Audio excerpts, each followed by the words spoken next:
तो मुझे शुरू से ऐसा लगता था कि गुजराती वास्तव में बहुत ज़्यादा समझदार होते हैं, लेकिन जब मैं देखता हूँ कि गुजरात हाई कोर्ट के अंदर पिछले 2 सालों में, पिछले 1 साल का तो मैंने खुद रिजल्ट डाला है कम्युनिटी पोस्ट पे स्टेनोग्राफर के, आप चाहें तो जाके देख सकते हैं कि कोई भी स्टेनोग्राफर सेलेक्ट नहीं हो पाया है।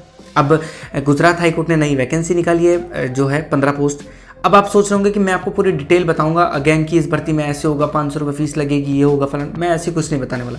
हम बात करेंगे इस टॉपिक पे कि क्यों ऐसा हो रहा है कि पिछले 2 साल से, पिछले 1 साल से कोई भी कैंडिडेट सेलेक्ट नहीं हो पा रहा है, रीज़न क्या है एक्चुअल में इसका। ठीक है, तो चलिए स्टेप बाय स्टेप पूरी प्रोसेस समझते हैं। अगर आपके पास 5 मिनट अपने करियर के लिए और जानने के लिए कि कैसे आपके साथ खेला जा रहा है, तो आइए इस वीडियो को पूरा देखते रहिएगा। देखिए, फर्स्ट ऑफ ऑल सबसे इंपॉर्टेंट चीज़ जो इन्होंने 5 नंबर के जो टॉपिक है सिलेक्शन स्कीम ऑफ एग्जामिनेशन, उसमें इन्होंने रिटर्न टेस्ट 100 नंबर का, स्टेनो 40 नंबर की, 60 नंबर की और वाइस वॉइस जो है वो 40 नंबर का बताएं।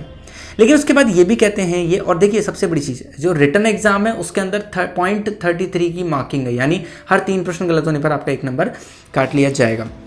इसके साथ ये कहते हैं सिलेबस के अंदर general knowledge, English language, grammar, Gujarati language, current affair, numerical, mental ability, computer fundamental, operations. अब यार अगर तुम स्टेनोग्राफर लेना चाहते हो तो इतनी सारी इंपॉर्टेंट चीज़ों का एग्जाम ले क्यों रहे हो? चलो ले लो, ठीक है, लेकिन लेने के बाद सबसे इंपॉर्टेंट चीज़ जो इन्होंने ये कही वो ये कही कि जो मेरिट लिस्ट बनेगी, ठीक है, देखिए यहाँ पर इनका जो 5वें टॉपिक का 5वां पॉइंट है, 5वां पॉइंट जो है वो क्या लिखा हुआ है, marks obtained in the primary preliminary test will not be considered for determining the merit for preparing the final merit list. अरे यार, जब तुमको उससे मतलब ही नहीं है तो फिर इतना टफ टेस्ट लेने की जरूरत क्या पड़ रही है? चलो, पहली गलती थी यहाँ पर, इसलिए कैंडिडेट पास नहीं हो पा रहे। दूसरी बात ये कह रहे हैं कि उसमें 50% भी मिनिमम, यानी 50% लेकर के भी आना है, लेकिन उससे आपकी जो मेरिट है वो भी नहीं बनेगी।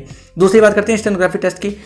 120 पर जब आप लोग टेस्ट ले रहे हो तो ये कौन सा तरीका है कि डिक्टेशन के 2 पैरा दे रहे हो ईच ऑफ 4 मिनट, ठीक है, यानी 4 मिनट में 1 पैरा बोल जाएगा, फिर अगले 4 मिनट में 1 पैरा बोल जाएगा। एक साथ ही दे देते तो कोई दिक्कत वाली बात नहीं थी। चलो ठीक है, वो भी कोई दिक्कत वाली बात नहीं है। एक इंपॉर्टेंट चीज़ जो इनकी मेरे को सबसे अच्छी लगी, यहाँ पर इन्होंने साबित किया कि ये थोड़े बहुत समझदार हैं, वो ये कि देखिए यहाँ पर लिखा हुआ है इनका जो बी सेक्शन, बी पॉइंट है उसके सेकंड पॉइंट में कि those found to be taken dictation in long hand would be disqualified forthwith. यानी अगर आपने जो फुल हैंड में जो अपन इंग्लिश लिख देते हैं डायरेक्टली, अगर वो लिख दिया वहाँ पर तो डायरेक्टली बिल्कुल विदाउट एनी नोटिस ये आपको बिल्कुल हैंड इमीडिएटली डिस्क्वालीफाई कर देंगे, चाहे फिर आप कितने ही अच्छे स्टेनोग्राफर साबित हो वहाँ पर।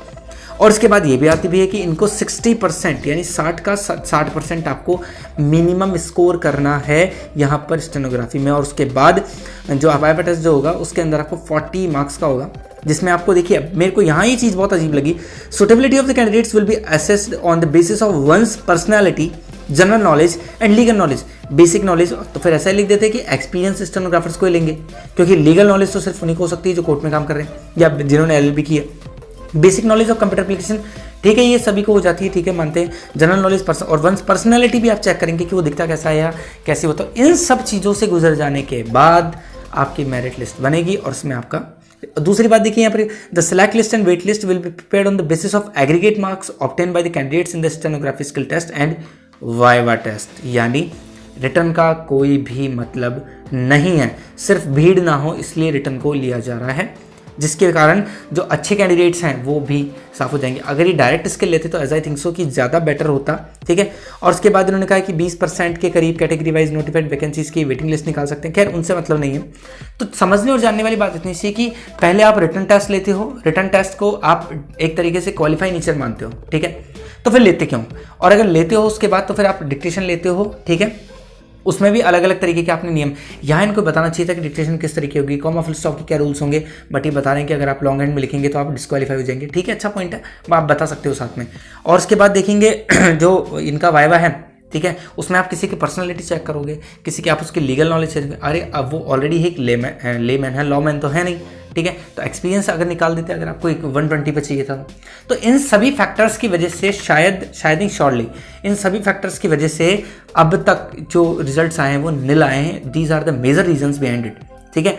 तो अगर आपको लग रहा हो कि आपको फॉर्म फिल करना चाहिए या नहीं चाहिए, तो मैं ये कहूँगा, सच में आपको मैं क्लियरली बात बताऊँगा कि जो गुजरात के रीजन जो नेटिव रहने वाले हैं उन्हीं को ही फॉर्म फिल करना चाहिए। अदर स्टेट के स्टूडेंट्स को ही फॉर्म शायद फिल नहीं करना चाहिए। हाँ, अगर आप गुजराती लैंग्वेज और इन सब चीज़ों को फेस कर सकते हैं और बार बार आने जाने का एक्सपेंस सहन कर सकते हैं, देन कोई दिक्कत नहीं है, आप इस फॉर्म को भर सकते हैं। चलिए, ऐसी किसी इन्फॉर्मेशन में मिलेंगे दूसरी वीडियो, तब तक के लिए नमस्कार।